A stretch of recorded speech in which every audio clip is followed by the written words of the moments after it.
Families you know, where a simple hello lets you know everything is okay. Neighbors are there in the good times and the folks you can count on when you need some help. That's who we are at Neighborhood Medical Center. Right in your neighborhood and always there when you need us. For all of your healthcare needs, visit us at your neighborhood medical center. Good evening, and welcome to the 22 Women Empowering Women virtual panel discussion. This evening, we recognize National Women and Girls HIV/AIDS Awareness Day with a panel discussion to explore how women are currently impacted by HIV/AIDS. I am Kara Brown, your moderator. I'm the case manager of the Ryan White HIV/AIDS program at Neighborhood Medical Center. Our panelists this evening are Dr. Danielle Williams, Dr. Jasmine Bryant, Ms. Geraldine Ward, Mrs. Melissa Walton, and Ms. Sheila Morris. Thank you, ladies, for sharing your time and expertise this evening. Let me share a little bit about each of our panelists. Dr. Danielle Williams is the Pharmaceutical Program Manager with the Florida Department of Health Bureau of Public Health Pharmacy. She graduated from Florida State University with a degree in exercise science in 2011. In 2015, she graduated from the Florida A&M University College of Pharmacy and Pharmaceutical Sciences. In 2017, Dr. Williams completed a pharmacy practice fellowship with FAMU, specializing in HIV management. She is certified as a practicing HIV pharmacist. She currently is employed with the Department of Health and is an adjunct professor of pharmacy practice at FAMU.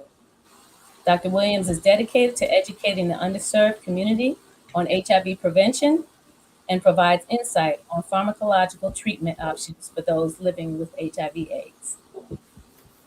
Dr. Jasmine Bryant is a Tallahassee native and an assistant professor in the School of Allied Health and Science, Division of Health Science at Florida A&M. She earned her Doctor of Philosophy degree in communications with a specialty in health communication from the University of Miami. She holds a Master of Public Health degree with a concentration in behavioral science and health education from FAMU's Institute of Public Health. Dr. Bryant's research interest lies at the intersection of sexual and racial minority health and interpersonal and mass communication. Dr. Bryant recently published a piece entitled 90 Days, an investigation of a short entertainment education film to improve HIV status, disclosure among Black women living in Miami-Dade County in the Journal of Social Science and Medicine. Ms. Geraldine Wood is a dedicated intercessor, a liturgical dance and flag ministry instructor for over 25 years. Ms. Ward believes that all believers can have a successful walk with Christ by applying the practical principles of the Word of God and by having a consistent prayer life. Ms. Ward and her husband Robert have a successful marriage and a heart for success in marriage. Their book of a series, For Better or Worse, a dramatic testimony of staying married despite having HIV/AIDS, equip and strengthen marriages as they travel through life's fire. Ms. Melissa Walton has worked with HIV/AIDS prevention for the past 20 years. She is currently a supervisor to a staff that provides services to over 1,000 HIV/AIDS clients. Melissa loves what she does in the work of public health. She is married, has 2 adult sons, and a 4-year-old daughter. Ms. Sheila Morris is a Tallahassee native and a graduate of Florida A&M University. Her work history includes positions as a disease intervention specialist, HIV/AIDS educator, HIV/AIDS prevention and training consultant, minority health coordinator, HIV/AIDS Part C coordinator, and prevention and outreach program manager. Ms. Morris' efforts to reach men women, and children have resulted in stronger families, resilience, and improvement of overall health in Leon and surrounding counties. Welcome, ladies, and thank you again for sharing your expertise with us this evening. Our topic for the evening is how are women currently impacted by HIV/AIDS? Ladies, let's begin. According to the CDC, in 2019, Black women accounted for 55% of HIV diagnosis among women. White women accounted for 22%. Hispanic Latino women accounted for 18%. How knowledgeable are women ages 20 to 30 about HIV? Is preventing the spread of HIV something of concern to this age range? Dr. Bryant, I'm going to ask you to address that. So to just start out to your first question about knowledge, one of the primary issues with HIV prevention among this age group is lack of awareness, right? So how is HIV transmitted? Addressing some of the myths around HIV, dispelling the thought that only gay males get HIV, right? Especially among heterosexual women. But then also, I think it's not necessarily maybe whether they're concerned, but what are their risk perceptions of contracting HIV, right? So even if they are knowledgeable, for example, that having sex without a condom is a risk factor for contracting HIV, how that is actually applied in their own personal life to determine a risk factor matters. So sometimes you may have women in this age group who may have an ex-boyfriend that they're still sleeping with, but because they know them, they're not using a condom, right? Well, that's a risk factor, but they may not perceive it to be so, which is in fact putting them at risk for contracting HIV. So I think one of the primary focuses among this age group is increasing their perceptions that they are at risk for contracting HIV, not just trying to give them knowledge and awareness. They may have that, but they may not perceive themselves to be actually at risk. Okay. Do you think preventing the spread of HIV is something that they're concerned about? Dr. Williams, you want to add to that? So I definitely feel like with this particular age group, that 25 to 34 age group is actually the most affected population as far as HIV diagnosis. And so it's definitely something that should be a top priority and a huge concern for women that are within this age group. And so just from my own experience, I wasn't that far removed from that 20 to 30 age group. And so I definitely feel like during this time, women are trying to find their identity. They're trying to figure out who they are. And so they may adopt mottos such as, YOLO, you only live once. And they're thrill seeking. They're trying to engage in behaviors that are considered risky when you think about it, but they're not concerned with the consequences of their actions. And so I think this is especially dangerous because when you have that mindset, like Dr. Bryant was speaking of, when you don't see yourself as risk, or at risk, you can put yourself in situations that can have drastic consequences. And one of the things that I think about is the risk of STD infections as well. And so, as we know, STD infections can actually serve as an entryway for HIV to get into the body. And so, we as health professionals, as advocates for HIV, definitely should encourage women within this age group to protect themselves, to practice safe sex, to get tested regularly, and to maybe explore other preventive options. We do have something called PrEP, which is pre-exposure prophylaxis, which is Truvada. It's a once-a-day pill that you can take to prevent yourself from getting HIV. And more recently, there's also an injectable medication that has been approved for those who maybe aren't necessarily comfortable with taking the pill every day. And so they can have this injection that they can take to also prevent themselves from getting HIV. And so medication adherence is going to be extremely important because we want to make sure that if someone chooses to get on medications, that they're going to take it as they should, so that it can, provide those effects that we want. And so there are measures that we can recommend to women to better protect themselves. And we also need to make sure that we keep our foot on the gas and make sure that this remains a top priority for that age group. Okay, so using the same statistics, how knowledgeable are women ages 30 and up about HIV? in preventing the spread of HIV? Is that something that they're concerned about? Ms. Walton, how about you?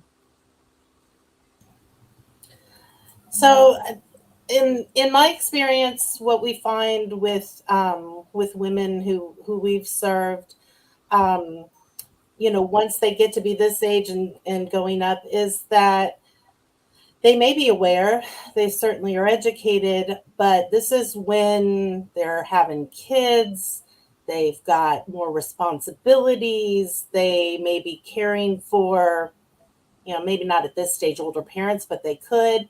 And so women tend to take care of everyone but themselves.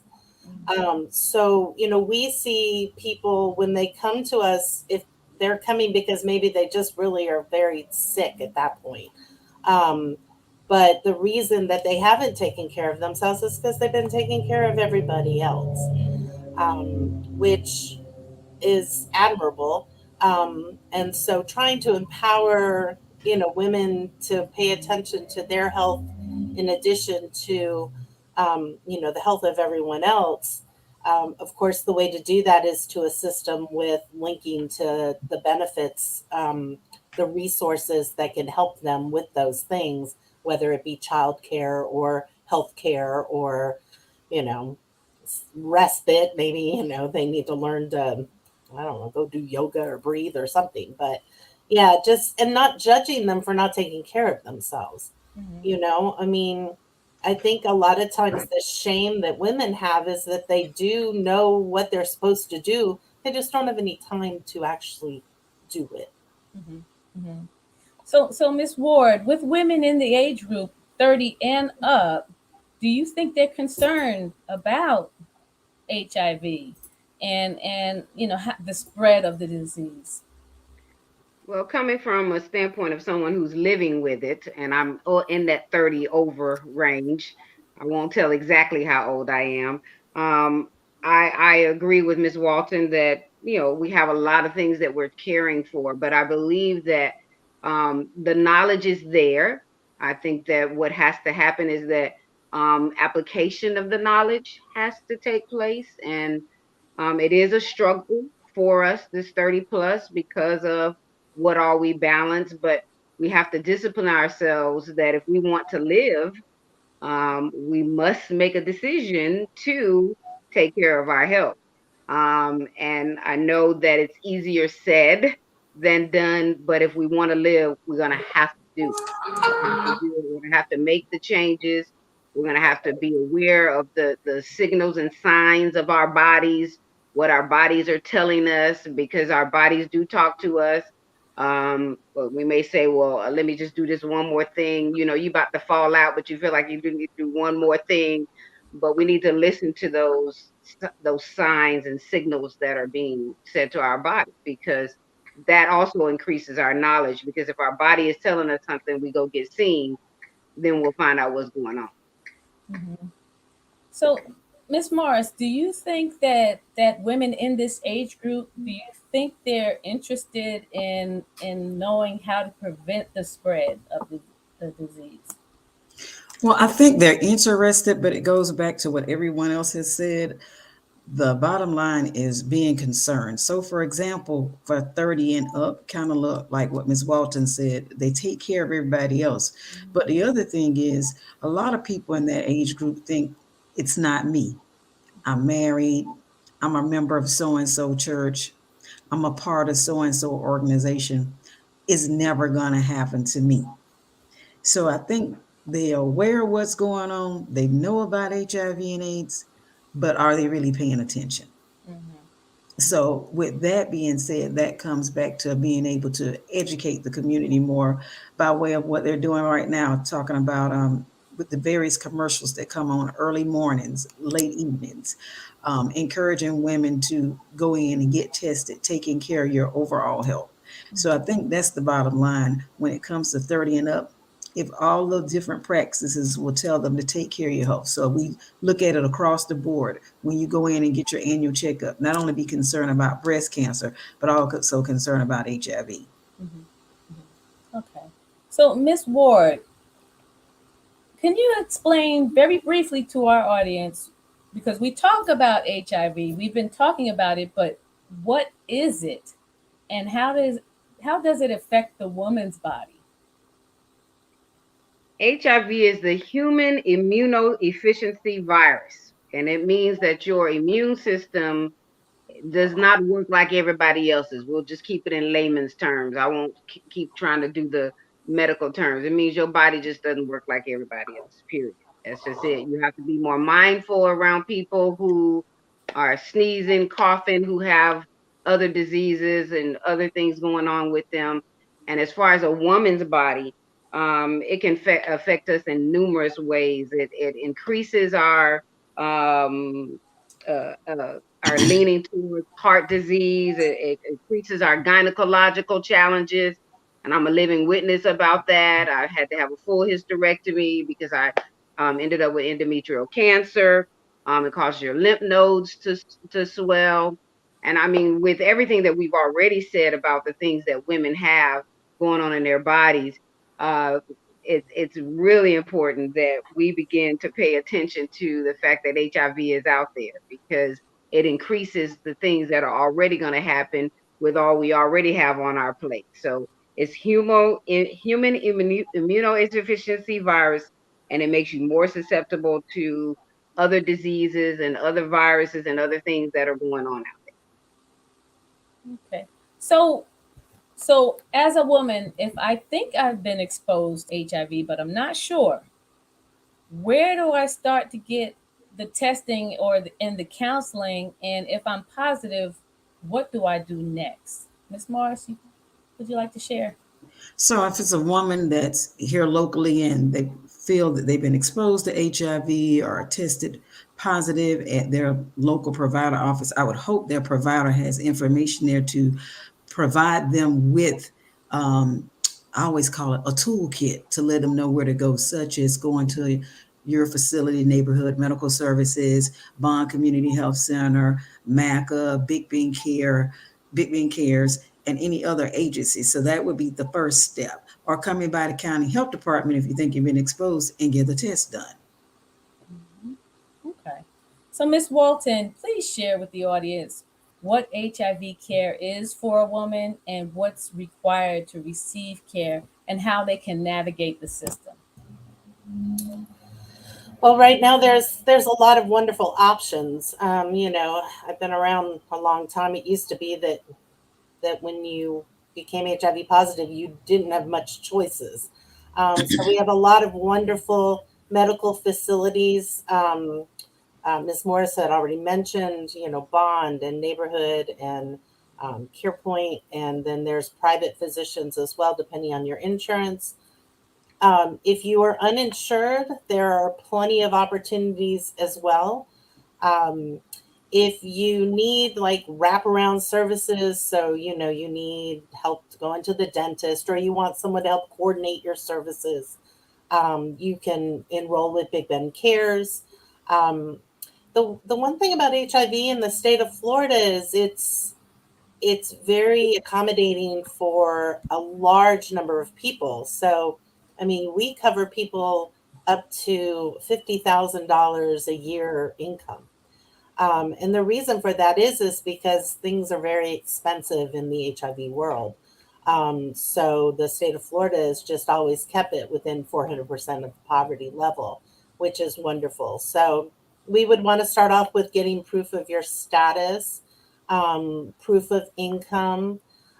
We can be real creative with that. So, I mean, if you don't have any income and you are living with a friend or you're living under the bridge, I mean, you can self-report things, you can get letters of support. If you have Medicaid or food stamps, we can utilize that as your proof of income, also your proof of residency. And then we're going to screen you for insurance, see if you're eligible for Medicaid, those kinds of things.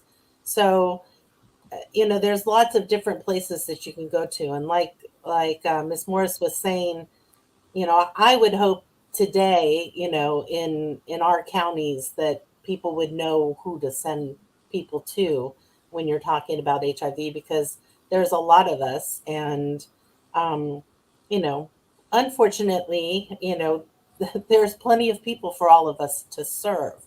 And I think we serve very well together as well. Okay. So today is Women and Girls HIV/AIDS Awareness Day. So we've talked about women in their 20s, and I'm asking this to the panel. What is it that we should let our young girls know, our teenagers? Because teenagers are sexually active. And, we talk about older women, we're not addressing the teens.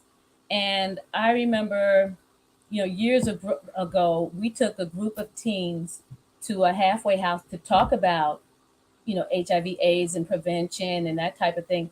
And they walked away with, we are so tired of hearing about HIV/AIDS. Like it can't affect them.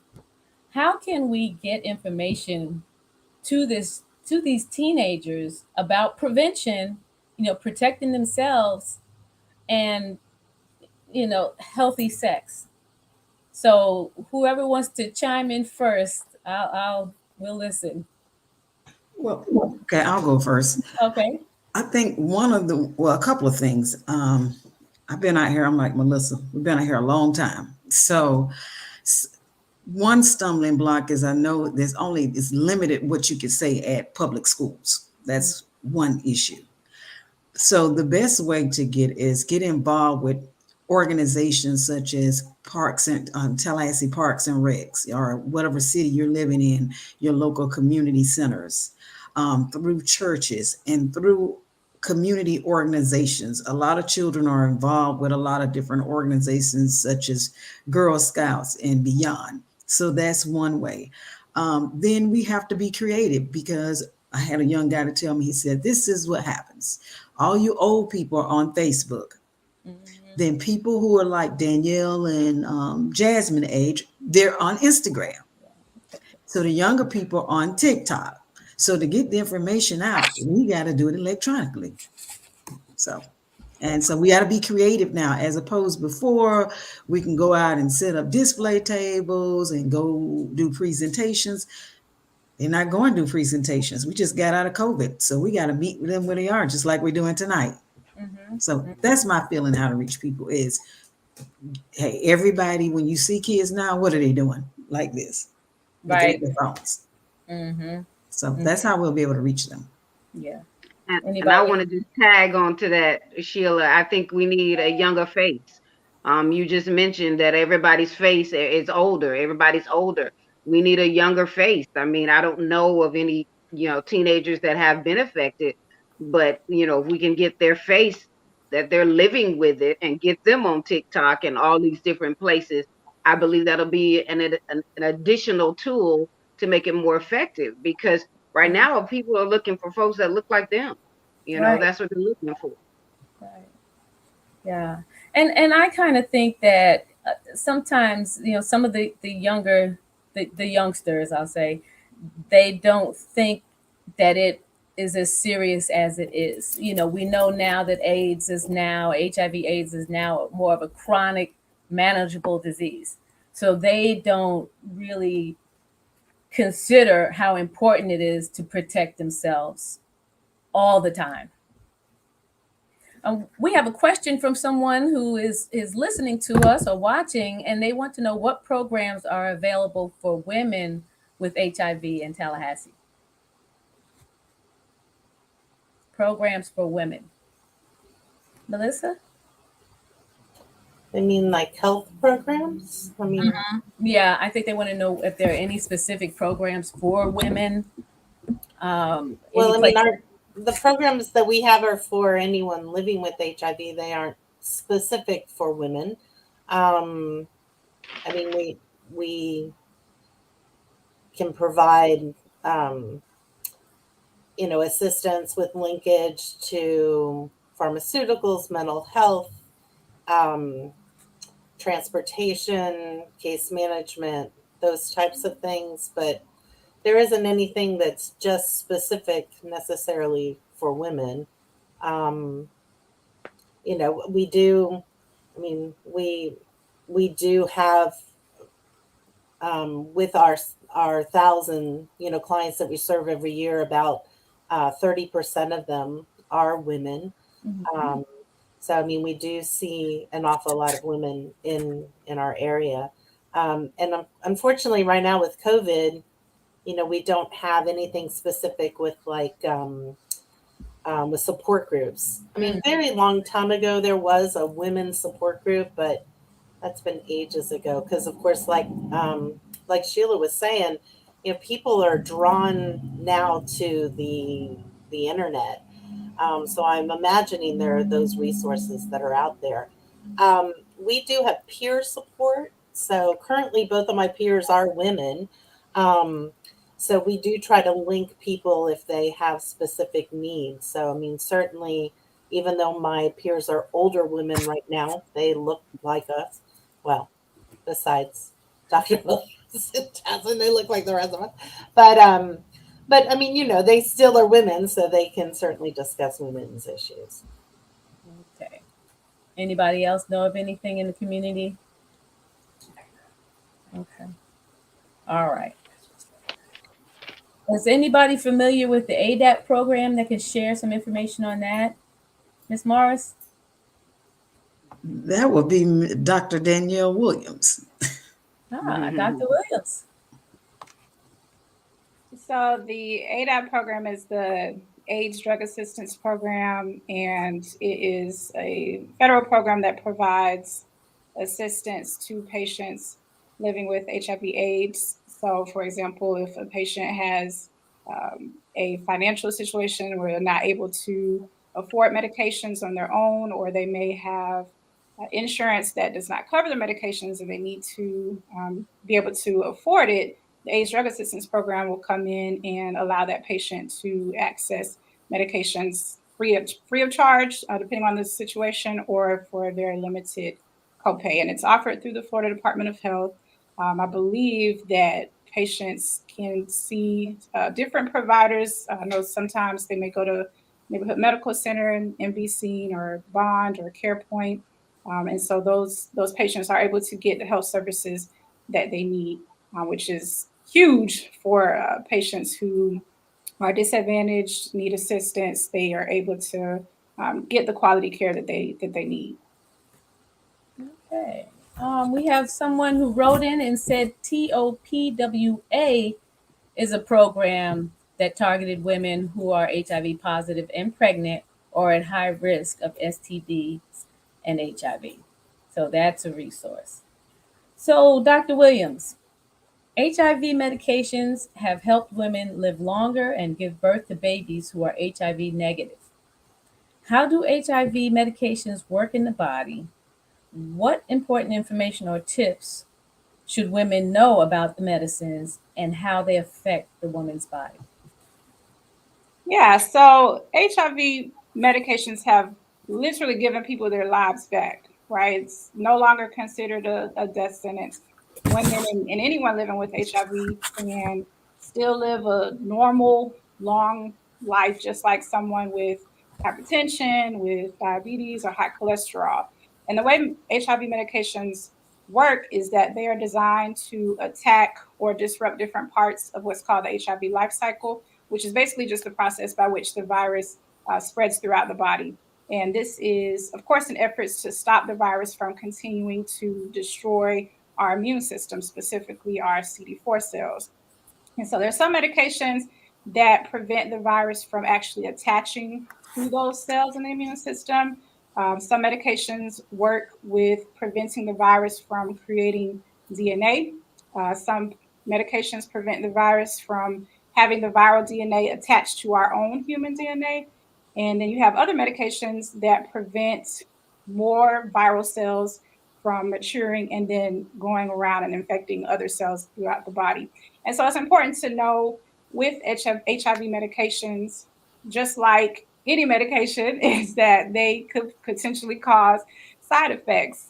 And those side effects can range from mild symptoms to severe, right? Or they may not cause any side effects at all.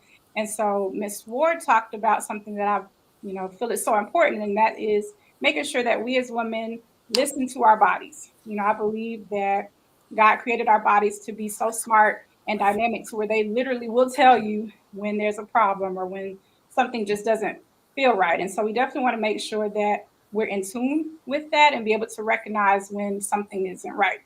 As far as additional tips and information, of course, you should always talk to your provider or to your pharmacist before you start taking any medication, just so that they can explain what some of those potential side effects are, and that you're able to recognize them should they occur. Just off the top of my head, some of the medications may cause nausea or difficulty sleeping or maybe fatigue. And those usually go away on their own within a short amount of time. But then there are some that actually will require immediate medical attention. And so, again, talking to your provider, asking those questions, talking to your pharmacist, most successful health profession for the plug.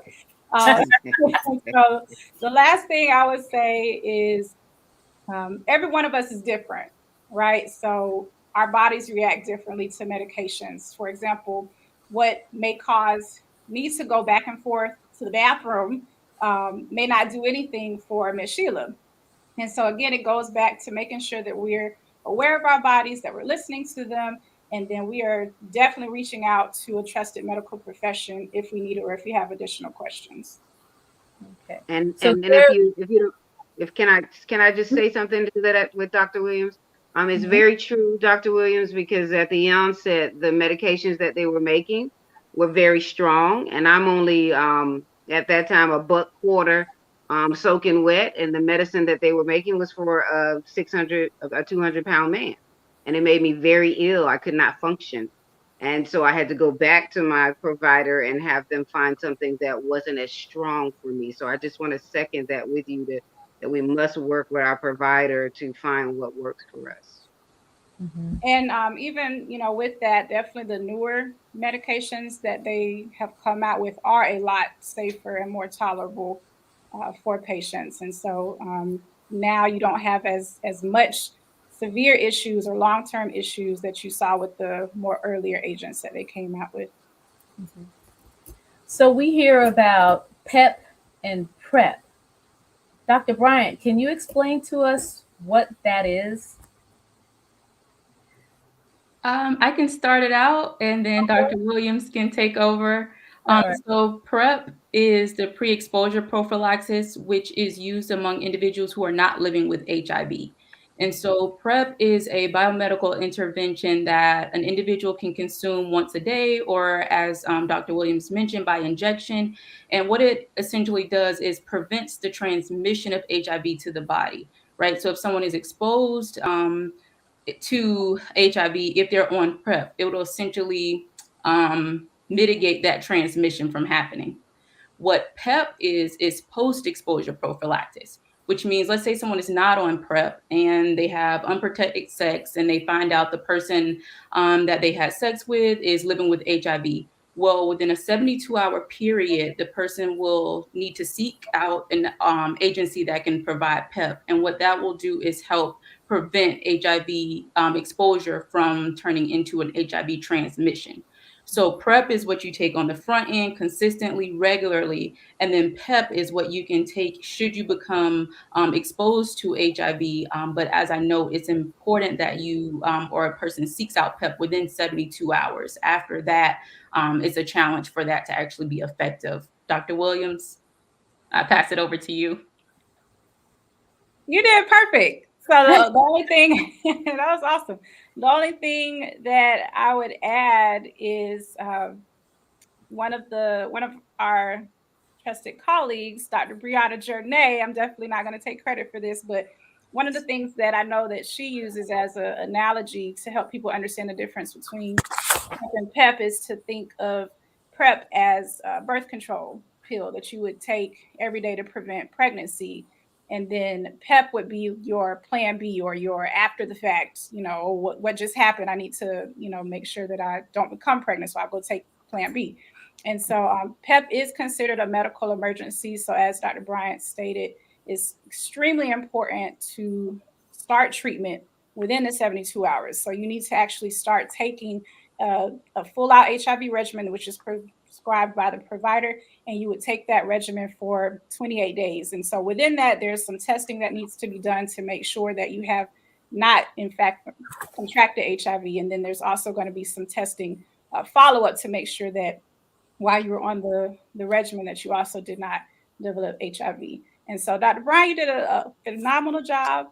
So, but yeah, so definitely making sure we understand the difference between the two, and making sure when someone does present with questions that we know if they are looking to, be involved in a situation with someone that has HIV and they want to protect themselves from getting it, then we want to recommend PrEP. And then if they have a potential exposure, whether that is what we call an occupational exposure, which is something that would happen if you work in a clinical setting or a hospital where maybe you were exposed to a needle stick, or you have non-occupational exposure, which would be your typical having unprotected sex, or maybe if you are injection drug user and come in contact with an infected needle, then definitely PEP would be what we would run and recommend. And again, that 72 hours is going to be extremely critical to start on medications. So I know on TV you see the commercials about the PEP and the PrEP, and on the commercials that I've seen, they mostly feature men. Are women being left out of that? Mm. Is there a reason for it? Does it affect our bodies differently, or is that just the marketing? So I guess I can start out from a health communication angle. That is certainly one of the challenges with getting heterosexual women to consider PrEP, is that earlier on when PrEP was placed on the market, it was primarily targeted to males who engaged in male-to-male sexual contact. So a lot of heterosexual women did not think that that was a strategy that they could use to, prevent HIV. And so it's still um, a dire need from a communication angle to redirect that messaging, right? So that women can know, hey, this is also a preventive tool available to you as well. So from a messaging standpoint, it's really a challenge when we're talking about being able to let heterosexual women know that PrEP is a strategy for them as well. So I'll pass it over, but from the comm side, a lot of work has to be done to, prioritize that population as well. Mhm. Okay. So let's talk a little bit about stigma. So, Dr. Bryant, from your experience conducting outreach in the communities and conducting HIV research, how can we help reduce the stigma around women's sexuality and HIV transmission? Because we want women to feel more comfortable talking about it and talking to their partners about HIV. Absolutely. So there's two components to that question. So I'll say for women who are not living with HIV, one of the things that is critical in addressing stigma is reducing the taboo and shame around, getting tested. I've heard women say, well, I don't want to go get tested because then people will think I'm sleeping around, right? So women should not feel that getting tested and checking on their sexual and reproductive health is an indicator that they're loose or fast or living some type of high risk bad lifestyle. And so that's one of the primary issues, is that women don't want to get tested because of other stigmas associated with what does that look like. And so if you don't get tested, you'll never know your status, right? And so that's one of the primary barriers to women getting tested.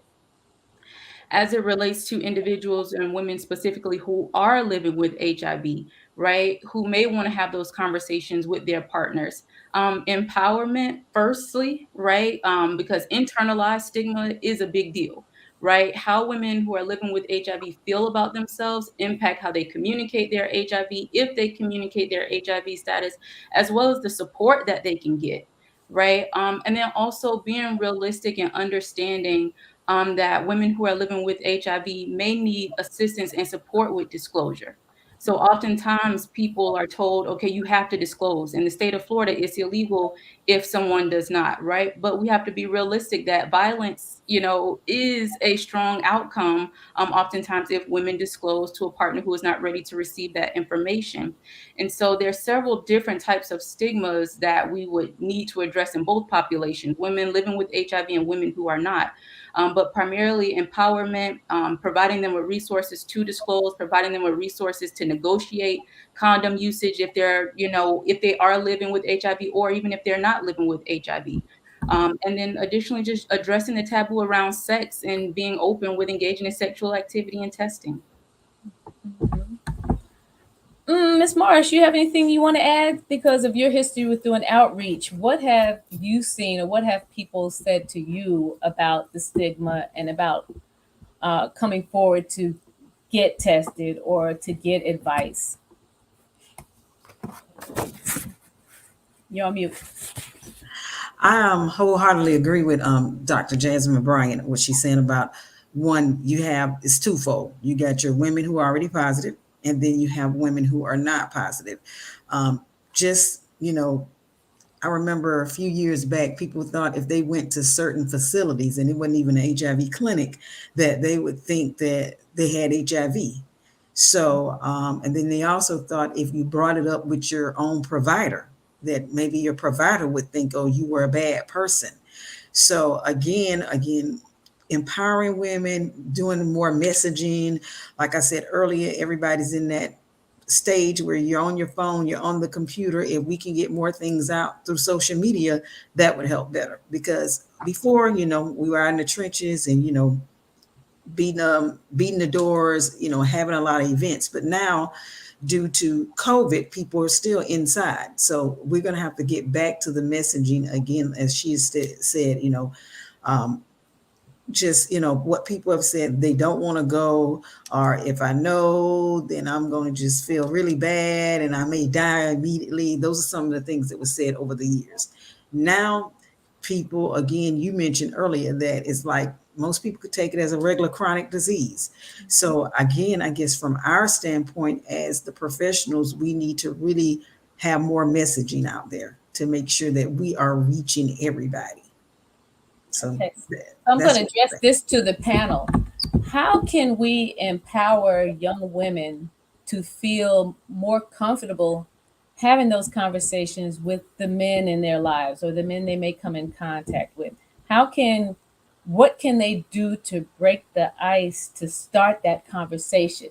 Because again, with the stigma, it's like, oh, I thought you were a nice girl. Why are you asking me about this? How can we make young women feel comfortable asking their partners about their status or even suggesting that they use condoms? So I can start us out. So I teach a course on campus that addresses a lot of sexual health issues. And one of the conversations that I had with my students, what they stated was, it's a lot easier to have sex than to communicate about sex. Mm-hmm. And so what their concern was, how do you have that conversation without being too private or, getting into their privacy? And my response to them was, well, if their privacy is going to touch your privacy, then now, it's fair game to ask those questions. And so just really trying to normalize that conversation to let them know, like, having a conversation about sex with a partner, that's no different than what do you want to eat tonight? Right? Like, don't formulate in your head that it's such a big deal. Just ask the questions, have the conversation. If you maybe need to start the conversation out through text message and kind of see where it's going, right? To gauge their type of responses and then build that into a face-to-face conversation. But just really understanding that, if you're planning to get intimate, then their privacy is your business, just like your privacy is their business, right? So just trying to normalize that conversation and help them, see it from a humorous angle, but a side where they can really take that conversation forward. Mm-hmm. Anybody want to add? I like what you said about just asking the question, because sometimes that's the quickest, easiest way to get the answer you want instead of dancing around the subject because you don't feel comfortable. So is there any kind of verbiage that we can share with these young ladies that they can use to get the answer that they're looking for? I don't think it's a verbiage. I think it, again, like Dr. Brian has said, it's just strictly just asking the question, Mhm. like, where do you want to eat? They want to know, well, what's your major? When was the last time you was tested? I mean, I think when we go out and we are educating as counselors, professors, that we can include it in our messaging. You Mhm. know, Mhm. don't change that up. Just saying, hey, these are the things that you need to ask your partner or your Mhm. partners, because you'll be surprised. I know, like I said, we've been out here a long time, and sometimes when you're doing counseling and testing with people, and you said how many sex partners you have, you'd be surprised they change for depending on what the season is. If it's homecoming, it may be boyfriend A. If it's the end of the semester, it may be boyfriend B. So whoever it is, A, B, or C, just ask the question. Mhm. Okay. So the CDC statistics tell us that Black women in the US remain the group of women who are most affected with HIV. The HIV messages and care Are HIV messages and care different for Black women? And what can be done to better protect or educate Black women to further reduce the number of new infections? That's a question for everybody. And what I'm thinking about the messaging is when I see commercials on TV, I don't see many Black women in it at all, period. So are they leaving out the population of Black women, and what should they do to be more inclusive? Let's see. Miss Ward, haven't heard from you in a minute. What do you think? Um, I believe there should be more commercials. I mean, as Miss Morris has said numerous times this evening, it is about us getting into this technological age and getting on these digital platforms. And that's one of the reasons why, even though I've been living with this for 20 years and still, working through some stigmas, I'm making my voice be heard now from the point of my husband and I producing our book until now. We've got to have people that have the courage to talk about it, because the stigma is still so strong with this, even after all these years, and everybody knows it's still very strong. I can walk into a room and tell somebody, and you can already feel with their body language there's a change. Or you got HIV, they're feel, should I drink after you? Should I do, you still have all of that. And so it's going to take those of us that have the courage, which I've now developed, to get out there and say. And so I am in this space in my head where every opportunity on my social media, everywhere, I'm going to tell people that I have it. Because with Black people, but especially Black women, we've got to tell ourselves the truth. And some subjects in our culture have always been taboo, and you talk about them, but you talk about them in ways that is not straightforward. So we got to make it straightforward. You got to say exactly what it is. As Dr. Bryant was just saying, look, it should make it normal, just like you asking about, what you're gonna eat. Make it normal about, when we get ready to have sex, are you gonna wear a condom? We gotta get it to that place in our community. And so I feel like we just need more voices to help tell our women, and in our sisterhoods, be more honest in our sisterhoods, because sometimes we're not honest in our sisterhoods. You don't know how this one's going to take it. It's just really about honesty. That's what I wrote down here, is just truth, truth, truth, truth, truth. Tell the truth.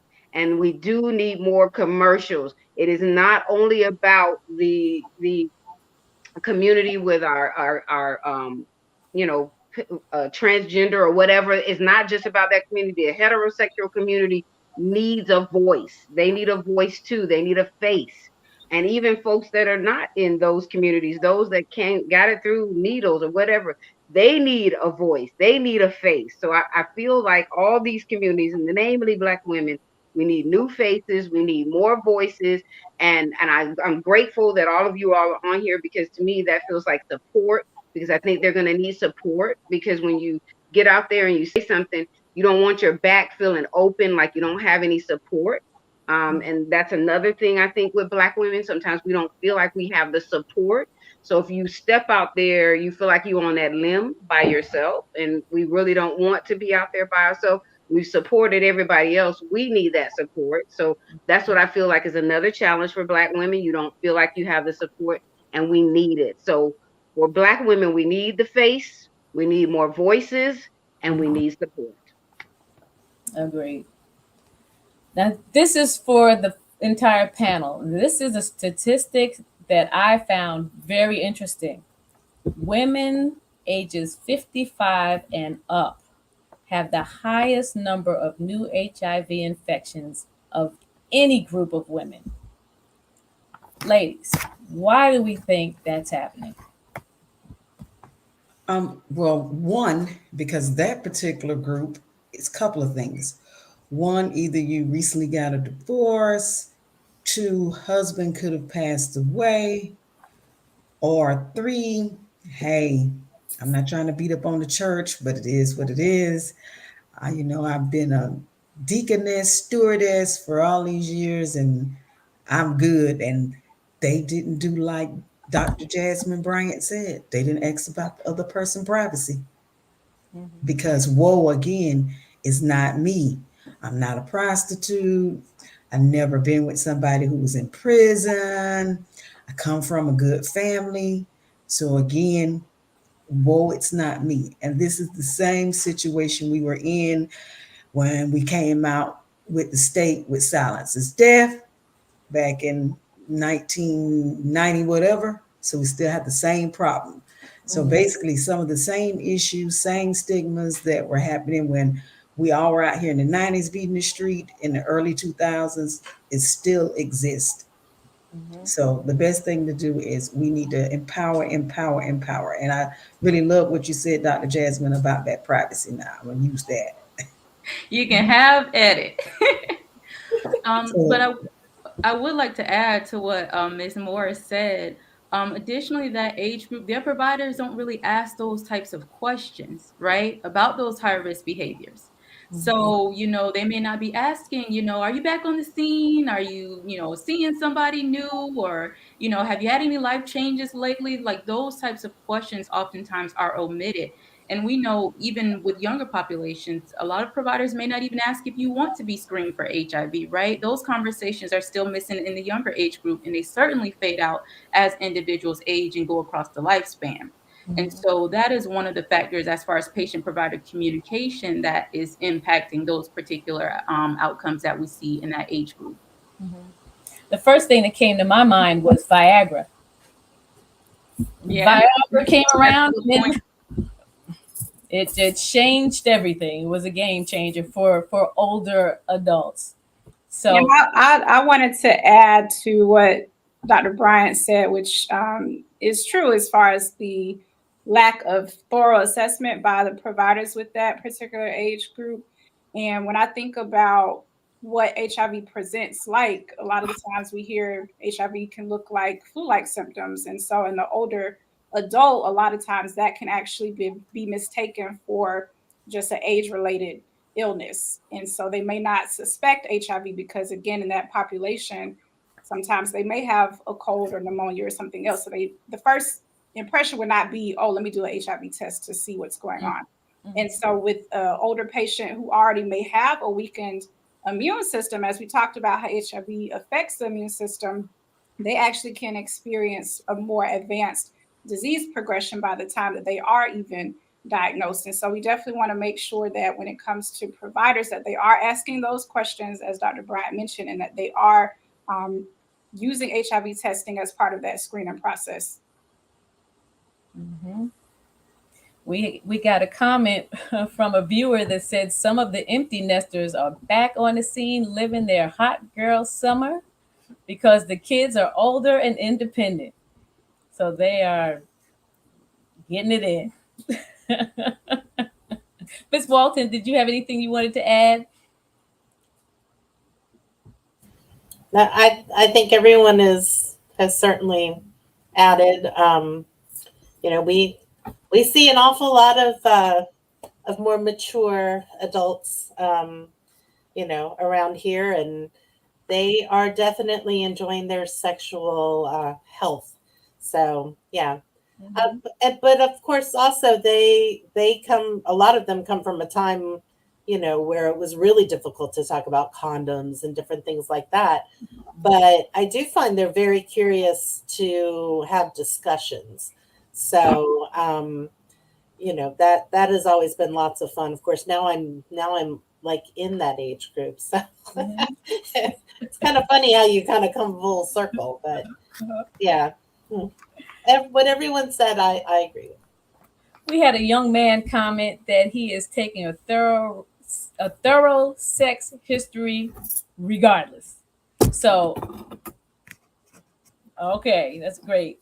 Um, so for the panel, because our hour is just about up, but for each of your from each of your professional perspectives, how do we as women in the fight against the spread of HIV ensure that affordable care, quality care, equal treatment is given to women we serve to further reduce the number of HIV infections?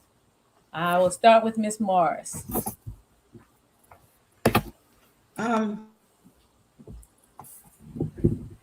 Again, as we've already stated, I think we've come full circle with this is to basically is going back to the messaging because what I feel that a lot of women miss as well as men who are HIV positive, they just have lack of knowledge of where to go and what to do and how to proceed. So as being a prevention person, I would say it comes back to us to make sure we have the right messaging. Because if you don't have the right messages and someone go to the hospital, they test positive, and they may not get that information they need right then and there. We got to do more of like we still utilize billboards, again, utilizing our social media. But I think it goes back to messaging to take care of everything across the board. Okay, anybody have anything they want to share? I'll just add this one piece. I think that in order to reduce the numbers, it really will start with us. So, as providers, as researchers, when we're coming into contact with this priority population, being warm and empathetic is so important. I can't tell you how many times I've talked to women living with HIV and their experience with the healthcare system is not good. So their medical adherence is not good. Their ability to take care of themselves and feel good about themselves is a challenge, particularly because of the experiences they have in the healthcare arena. So I just really challenge us, even as a researcher, it's not just research, right? Really seek to improve the community that we seek to serve. I think that would be my primary message. I think that's very valid because, being on the front lines, sometimes you get engulfed in a little of everything going on and your paperwork and your this and your that. Really you have to pay attention to check yourself to be available to listen to what people are saying because sometimes the message they're trying to share is not so specific like hi, I need help, I don't know how to talk about this or this, that, or the other. Sometimes it's kind of vague. So I've really found that just slowing down and listening really allows me to be able to empower um, you know all of the people who I talk to, but specifically with women, um, you know, just offering them that the empathy and the acknowledgement that what they're doing is very, very difficult, and cheerleading them on to be able to take care of themselves. Yes. Well, ladies, I want to so much thank you for joining us this evening. I think this was a wonderful panel discussion. Thank you for taking time out of your schedules to join us and add information and share your expertise with our group. We really appreciate you. Um, Women empowering women, that's what we're here to do. I think we've accomplished that tonight. And again, I thank you. You all stay safe and have a great evening. Good night. Night.